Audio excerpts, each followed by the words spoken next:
সুপ্রিয় শিক্ষার্থী, আশা করি ভালো আছো। স্বাগতম তোমাদেরকে আইসিটি ক্লাসে। তো আমরা আজকে দেখব এই পেজটাকে আমরা HTML কোড দিয়ে করব। এইখানে এটা থাকবে তোমাদের কোশ্চেন, আর এখানে ছোট গত বড় গতে এই কোশ্চেনটা লেখা থাকবে। এটা উদ্দীপক, এটা কোশ্চেন লেখা থাকবে। উদ্দীপকের জন্য HTML দিয়ে কোড লেখো, যেখানে গুগল লেখাটিতে ক্লিক করলে google.com এবং ইউটিউব লেখাতে ক্লিক করলে youtube.com এবং আইসিটি লেখাতে ক্লিক করলে board.com ওপেন হবে যদি এরকম লেখা থাকে। ইভেন বাংলাদেশ। আর এখানে বলা আছে পিকচারটির সাইজ হবে 300x200 পিক্সেল। ওকে ফাইন, আমরা শুরু করছি। আমি যারা গত ক্লাস দেখোনি তারা অবশ্যই গত ক্লাস দেখে আসবে, না হলে এই ক্লাস তোমরা কিচ্ছু বুঝতে পারবে না। তো দেখো, ওইটুকু তো ফিক্সড, সবাই জানো। তো নর্মালি আমরা শুরু করতেছি উই লাভের নিচে আন্ডারলাইন, অর্থাৎ ইউ ট্যাগ লাভ, লাভের পর আন্ডারলাইন শেষ, অর্থাৎ ইউ শেষ। এরপরে লেখার নিচে চলে গেল, অর্থাৎ ব্রেক দিলাম, ব্রেক। এরপর দেখো আওয়ার লেখাটা একদম ঠিক মাঝখানে, অর্থাৎ সেন্টার শুরু হবে এখানে, centre CENTER, our country centre close. এরপরে কান্ট্রির পরে লাইন কোথায় চলে গেল, নিচে, অর্থাৎ ব্রেক। খেয়াল করো ভালো করে, ব্রেক দিয়ে দিলাম। আচ্ছা, এখন এইটা হচ্ছে একটা পিকচার, আচ্ছা, বা ইমেজ বলতে পারি আমরা। তো ইমেজ লেখার জন্য আমাকে ট্যাগ ইউজ করতে হবে ইমেজ, ইমেজ SRC, এটুকু জাস্ট মনে রাখতে হবে, ইমেজ SRC। এখন আমি বলতে পারবো স্যার ইমেজ কিভাবে চিনবো? ইমেজ তো অবশ্যই ইমেজ আকারে থাকবে অবশ্যই তোমাকে, অথবা ইমেজ নিচে একটা নাম সেট থাকবে, যেমন t.jpg। প্রত্যেকটা ইমেজ শেষে .jpg থাকবে, অথবা jpeg, অথবা png, অথবা gif। এই চারটা কথা যদি ডট দিয়ে থাকে বুঝতে হবে এটা ইমেজ।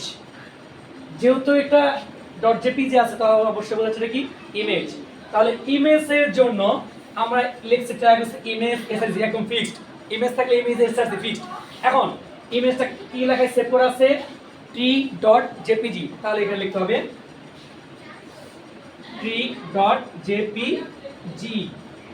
ওকে, অবশ্যই সোর্স লেখার পরে এটা বলে অ্যাট্রিবিউট, মানে ট্যাগের মধ্যে যে এক্সট্রা ওয়ার্ড এগুলো বলে অ্যাট্রিবিউট। যেমন ইমেজটা ট্যাগ, সোর্সটা অ্যাট্রিবিউট। এখন অ্যাট্রিবিউটের পর সমান সমানের পরে লিখতে হবে অ্যাট্রিবিউট ভ্যালু। অ্যাট্রিবিউট ভ্যালুটুকু কোডিশন দিয়ে, কোডিশন শেষ মানে ডাবল কোডিশন শেষ এগুলো লিখতে হবে। এরপরে কিন্তু বলা আছে এখানে পিকচারটার সাইজ হবে 300x200 পিক্সেল, অর্থাৎ মনে রাখতে হবে পিকচারটার দৈর্ঘ্য এবং প্রস্থ কথা বলা হচ্ছে এখানে। এইখানে যেমন ধরো আমরা দারাজের মধ্যে বিভিন্ন পিকচার দেখি, একটা পণ্যের ছবি, নিচে পণ্যের প্রাইস লেখা আছে, ডিলিট করা আছে একটা লেখা। আচ্ছা, পণ্যটা ইচ্ছা মতো তারা সাইজ দিছে, আমরা ইচ্ছা মতো এই পেজে সাইজ দিতে পারি। সেক্ষেত্রে আমি চলতে চাই যে 300x200 পিক্সেল, বুঝতে হবে প্রথমটা উইথ, পরেরটা হাইট। অলওয়েজ এইটাই থাকবে, প্রথমটা উইথ, পরেরটা হাইট। তাহলে লিখতে হবে উইথ, WIDTH। উইথ হচ্ছে 300, ডাবল কোটেশন দিয়ে শুরু, ডাবল কোটেশন শেষ, কারণ কি এটা অ্যাট্রিবিউট। তারপরে কি হাইট, হাইট হচ্ছে 200। ওকে, দেন ট্যাগ। দেখো এটুকু ফিক্সড। যদি কোনো কারণে এই সাইজটা উল্লেখ করা না থাকে সেক্ষেত্রে তোমরা উইথ হাইট ইচ্ছা মতো দিয়ে নেবা, অথবা এইটুকু না দিয়ে ট্যাগ করলেও হবে, তোমার দিয়ে নেবা তোমার শেষ। আচ্ছা, এরপর লাইন কোথায় চলে গেছে, নিচে, that means break. Okay fine, break use করলাম এখানে। এখন দেখো গুগল লেখা এখানে আছে, বলছে গুগল লেখায় ক্লিক করলে www.google.com ওপেন হবে। এইটাকে বলা হয় হাইপার লিঙ্ক। হাইপার লিঙ্কের জন্য আমাকে ট্যাগ ইউজ করতে হবে এ ট্যাগ, এতে বোঝানো হয় অ্যাঙ্কার। তারপরে লিখতে হবে HREF, মনে রাখতে হবে একদম ফিক্স, এটা AHREF। আচ্ছা, হাইপার রেফারেন্স। এখন এই গুগল লেখায় ক্লিক করলে আসবে কি google.com, তাহলে লিখলাম www.google.com। আচ্ছা, মাঝখানে থাকবে এই লেখাটা, গুগল লেখাটা। দেন ক্লোজ এ, দেন ক্লোজ হবে এ। তবে এই লেখাগুলো সবগুলো কিন্তু মাঝখানে, তার মানে সেন্টার ইউজ করতে হবে। সেন্টারটা আমি এখানে ইউজ করি না, তুমি এখানে ইউজ করলে কোনো সমস্যা নেই, আমি এখানে ইউজ করে দিচ্ছি সেন্টার। ব্রেকের পরে এখানে লিখলে সবচেয়ে ভালো হতো, যে তোমার জায়গা নাই তুমি এখানে ইউজ করো।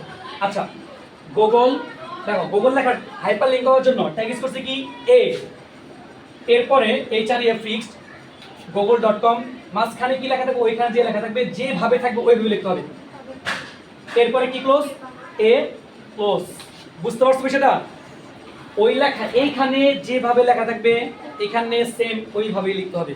এরপর এ ক্লোজ, এরপর লাইন কোথায় গেছে নিচে, তার মানে ব্রেক দিলাম, ব্রেক ওকে ফাইন, তাহলে এখানে ব্রেক দিচ্ছি আমি। এরপরে ইউটিউব, বাট এখানে বলা আছে ইউটিউব লেখার মধ্যে ক্লিক করলে youtube.com আসবে। এখন যদি এরকম বলা না থাকে ইউটিউব লেখায় ক্লিক করলে youtube.com চালু হবে, যদি এরকম বলা না থাকে সেক্ষেত্রে শুধু ইউটিউব লেখা দিলেই হয়ে যাবে, কোনো হাইপার লিঙ্ক করা লাগবে না। কিন্তু এখানে বলা আছে যেহেতু কোশ্চেনে, তাহলে এখানে আবার HREF, এখন বলতে পারো স্যার আমি কি আবার সেন্টার ইউজ করবো? এখানে না, এক সেন্টার তো ইউজ করছি আমি, এই পর্যন্ত একদম মাঝখানে আছে না সেন্টার, এখানে শুরু, এটা বলে সেন্টার ক্লোজ। ওকে, তাহলে HREF ফিক্সড, বুঝো HREF, এরপরে www youtube.com, ওকে ফাইন, মাঝখানে থাকবে ওই লেখাটা ইউটিউব, ক্লোজ এ।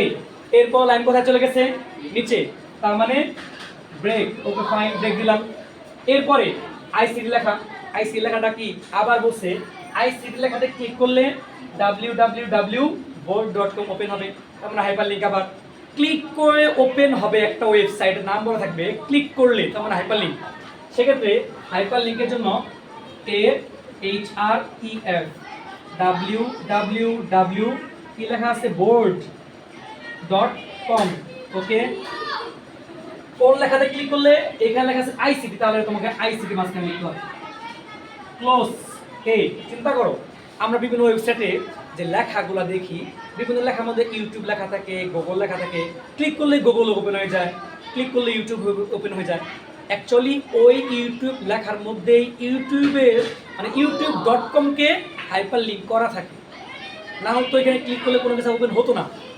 আচ্ছা, এরপরে দেখো আমি কিন্তু এই জন্য বোঝানোর সুবিধার্থে আইসিটি লেখাটাকে হাইপার লিঙ্ক করে দিচ্ছি, যে এখন তুমি যদি চাইতা যে আইসিটি লেখার মধ্যে আমি ক্লিক করলে ইউটিউব চলে আসবে, হ্যাঁ সব পসিবল, তাহলে এই মাঝখানে হতো www.youtube.com, এখানে থাকতো আইসিটি, এরপরে এ ক্লোজ। তুমি যদি চাইতা যে ইউটিউব লেখার মধ্যে ক্লিক করলে গুগল আসবে, হ্যাঁ পসিবল ছিল, সেক্ষেত্রে কি এই মাঝখানে google.com, শেষে কি ইউটিউব। আচ্ছা, এরপরে লাইন নিচে চলে গেছে, ব্রেক, ওকে। যদি ওয়েবসাইটে বাংলা লিখতে চাও একদম ইজিলি বাংলা লেখার জন্য একটা রিকোয়েস্ট করতে হবে, সেটা ফন্ট ট্যাগ FONT, ফন্ট লিখতে হবে face, font face Sutonny MJ,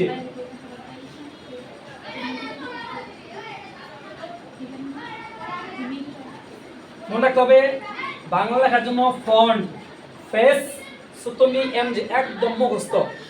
এরপরে দেখা যা লেখা আছে অর্থাৎ বাংলাদেশ, আমি বোঝানোর সুবিধার্থে এইটুকু মুছে দিচ্ছি এখন, যেহেতু আমার দরকার নাই কোনো। এরপরে ক্লোজ হবে ফন্ট, দেন আরেকটা বিষয় হচ্ছে এখানে একটু মিস্টেক হয়ে গেছে, সেটা হচ্ছে আইসিটি লেখাটাকে সেন্টারটা ক্লোজ দেওয়া লাগছে। এখন আমি এখানে সেন্টার শুরু করছি গুগলের আগে, আইসিটি পর সেন্টার ক্লোজ হবে, তাহলে এখানে সেন্টারটা ক্লোজ হয়ে যাবে, ওকে ফাইন। দেন ফন্ট ক্লোজ, এখন কিন্তু আমার ওয়েবসাইটে আর কোনো ওয়েব পেজে আর কোনো লেখা নাই, তার মানে সবার শেষে আমার close body event close HTML, that's it. সবাই আশা করি বুঝতে পেরেছো।